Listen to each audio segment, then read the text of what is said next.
Welcome to the motherfucking relay. We're covering today's top boxing news. Okay, we'll start with this. A post from Clarissa Shields' Instagram stories. Clarissa, who's taken a liking to calling out Keith Thurman. Apparently, she wants to fight him. And given how adamant she's been... Why is she calling out Keith Thurman? Because she wishes to strip him down and emasculate him. Humiliate him. That's what she's doing. She wishes to humiliate Keith Thurman in order to elevate herself. There is no other way to interpret this. It is disrespectful. Now, Keith Thurman is not a fighter that I'm a fan of. He isn't. But what fans say to other fans, what fans say amongst themselves as opposed to the fighter. It's a big difference. You can have your opinions about Keith Thurman. We all do. His body of work so far, his business practices, and his candor. You are allowed to have those opinions. But Clarissa's opinion seems to be that she would beat Keith Thurman, that she would whoop his ass. Sam Jones responded to all of this saying Thurman would win in 60 seconds flat. Let's not kid ourselves here. It's not. Clarissa Shields, as accomplished as she is in the sport of women's boxing, there is a difference. And she's pushing the envelope. I mean, she really is. The worst thing that could happen to Clarissa Shields is Keith Thurman giving her what she wants. You think you can beat this guy? You think you can trade punches with a grown man? Have at him, cowgirl, and let's see what the quote can really do. You tough. This is an unprovoked attack, you understand. It is. An unprovoked attack from Keith Thurman. I have yet to see Keith Thurman respond to all of this, though I don't imagine he likes being called out. She knows what she's doing. She is trying to emasculate him. Emasculate him by insinuating that she would beat him. She views him as low-hanging fruit. And she's an opportunist. Because it's not like Keith Thurman is at liberty to respond, to reciprocate the energy that she is giving him. She thinks she can beat him. So what if Keith Thurman turned around and accepted her challenge? What then? And said he's going to knock her out? What would people say? It's not like Keith Thurman is at liberty to respond. Respond by saying that she needs to watch her mouth if she knows what's good for her. It's not like he can do that without facing the repercussions. She knows what she's doing. She knows why she's doing it. It's an unprovoked attack. The fans and what the fans say amongst themselves, what the fans say to other fans, other fight fans about Keith Thurman is very different than what they say to a Keith Thurman. Moreover, Because you don't have to like him, and you don't have to hide it. You know, if you don't think he would beat Terence Crawford, or you don't think he would beat Boots Ennis, or you think he's avoiding this guy or that guy, you're at liberty to think those things. But what Clarissa seems to think is that she can beat Keith, which is very different. She's insufferable. She's not a child. She's a grown woman. She's going out of her way to disrespect what is a professional colleague, a fellow boxer, for no other reason than she feels like it. She thinks she can do that with impunity. I'm sure that there are actually a lot of people out there that would like to see Keith take her up on her offer so he can bring her back down to earth. Her mouth is out of control. If this is what she's resorting to get attention. She'll do anything to get attention. I mean, if you follow her social media, you'll be used to shenanigans like these. I think she once said that she would like to fight Gennady Golovkin. I think she said she could beat Gennady Golovkin alongside Keith Thurman. Gennady didn't give her the time of day. What the fuck is wrong with this broad? It's about emasculating Keith Thurman. It's about her looking at him as less than a man. Less than a man, so much so that she thinks that she could beat him. But the reason she's going too far is because this is unprovoked. I've never seen Keith Thurman say anything negative about Clarissa. For what reason is she targeting him? Targeting him specifically. And it's because she views him as low-hanging fruit. She's classless. She behaves like a child. Yeah. In more ways than one. And this is just another episode, another chapter in the same book. You're going out of your way to disrespect this guy. And this guy hasn't done anything to you. The worst thing that could happen is him giving you what you want, what you think you want. You think you can handle. I think Clarissa is one of the best women boxers in the world,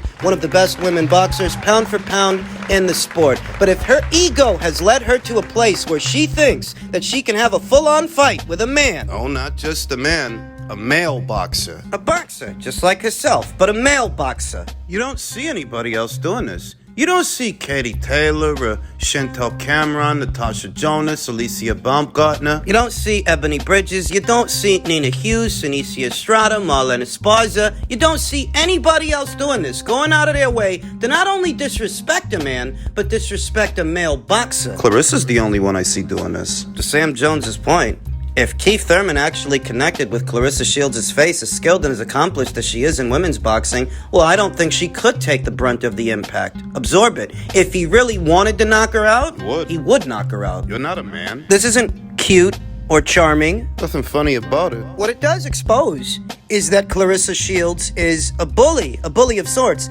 at a time when Keith Thurman really ain't anybody's sweetheart. He's not. She wants to pick on him. She wants to pile on, going as far as saying that she wants to fight him. She thinks she can beat him. She essentially wants to emasculate him in front of the entire boxing community at large. She's just making herself look like a fucking idiot.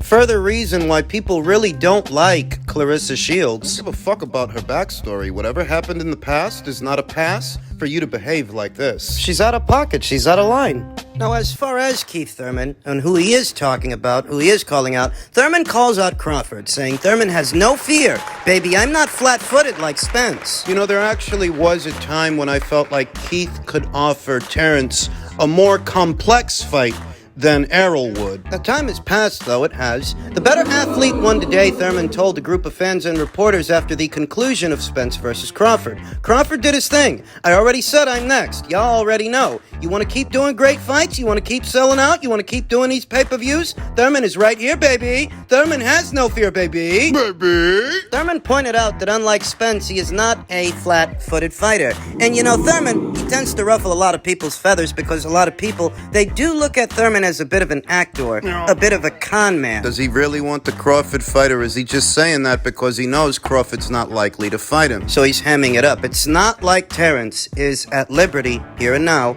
to pick and choose who he wants to fight. He's under contract. He has to wait for Errol Spence Jr. to decide what he wants to do. Does he want to activate the rematch clause? Because if he does, Terence has got to run it back with him. He won't be at liberty to fight Keith. Nope. Or anybody else. Thurman knows that. Everybody knows that. And because everybody knows that, and because everybody sees Keith calling him out, Keith's words come out as hollow. Keith Thurman, who said, look, listen, I'm not flat-footed like that, Thurman said. Crawford is an amazing athlete. We grew up in the amateurs together. I've seen this man do so much throughout his career. I salute that man. I always said Spence, never fought an athlete. Man, Spence has never fought an athlete. Boxing is stick and move. You've got to get in your groove, and Crawford got in his groove. Spence tried to do the simple stuff. Surveying the complexion of Saturday night's fight, it seems to me that Errol Spence Jr.'s plan of action for Terence Crawford was to overpower him, overwhelm him,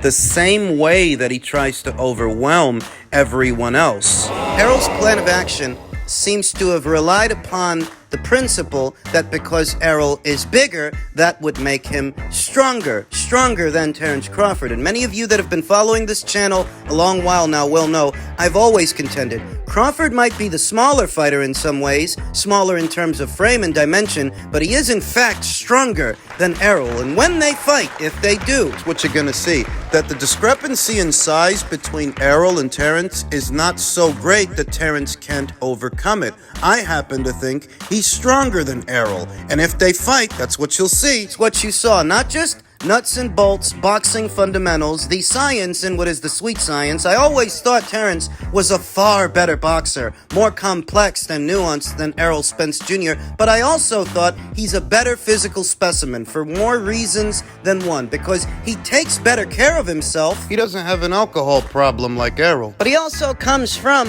a wrestling background, which requires a lot of core strength, physical strength, that Errol might be bigger, but that doesn't make him stronger. Errol's plan of action seems to have been to overpower Terence Crawford with volume and pressure and size, relying on the principle that he would be stronger, and he found out that he wasn't. Now, Keith Thurman contends that he can offer Crawford a different kind of challenge because he's not flat-footed like Errol. And I have to agree that Errol is flat-footed. He sits on his punches. He draws his power from the ground up, whereas Keith Keith is more... He's more mobile. He's always been more mobile. It's not about who I want next, Thurman said. I don't have time to wait to get what I want. I want the Spence versus Crawford winner next. But I gotta pick up other checks. I gotta stay busy. Everybody's saying, you don't fight enough. You've got all this ring rust. I just work. Let me get back to work. Let me get this ball going. And hopefully, as I've always done, I've made some of the biggest, baddest, and exciting fights in the welterweight division. When you think about a prime Keith Thurman, if you will, the best version of the fighter I have ever seen, I would have to say that's the version of Keith I saw in the Sean Porter fight, about 5 or 6 years ago. More than that. That was 7 years ago. 7 years ago, circa 2016. And that actually was the best version of Keith that I had ever seen. Fighting on the fly and getting off big hooks, big punches. Keith is not as textbook, not as conventional as Errol Spence Jr. Errol's good. Errol's very good at the basics. He's conventional like that. But in being good at the basics and being conventional, textbook, that makes him easy to understand, easier to read than an athletic fighter, a moving target like a Keith Thurman. And there actually was a time when I felt Keith Thurman can offer Crawford a trickier fight than Errol would, than Errol could, because Errol's easier to read. You know what he wants. Keith will make you work for your meal. By moving lateral and fighting on the balls of his feet, circling away from the opponent and popping back in with power shots,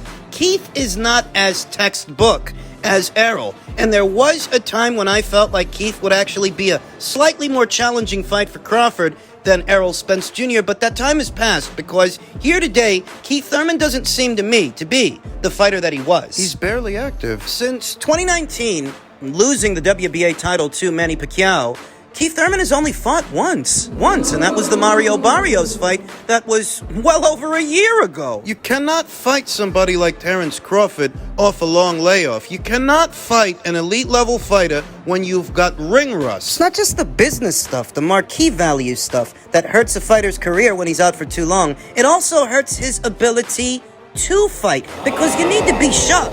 You need to be as sharp as you can be. And you need to be hungry. Forgive me for saying so, but I don't think Keith Thurman is. The number of intermittent stints of inactivity, the sparse schedule that he's been on for years, it's hard for me to conjure, to imagine that he still has fire in the belly when he's barely fighting. I think he's just saying what he thinks he needs to say. You know, just keeping up appearances, because the expectation of the pugilist is that you should want to fight the best, and Terence has proven to be the best welterweight of this crop, this era of welterweights. So Thurman's just playing it up for the cameras. I don't actually think he wants Terence. Come on, if Crawford versus Thurman was next, do you think Keith likes his chances? He could not dispatch Mario Barrios, a fighter that was already dispatched by a goddamn lightweight, a butterball. Keith couldn't finish him, that same Mario Barrios, and you think he wants to climb in there with Terence Crawford? Under these circumstances, he's not stupid.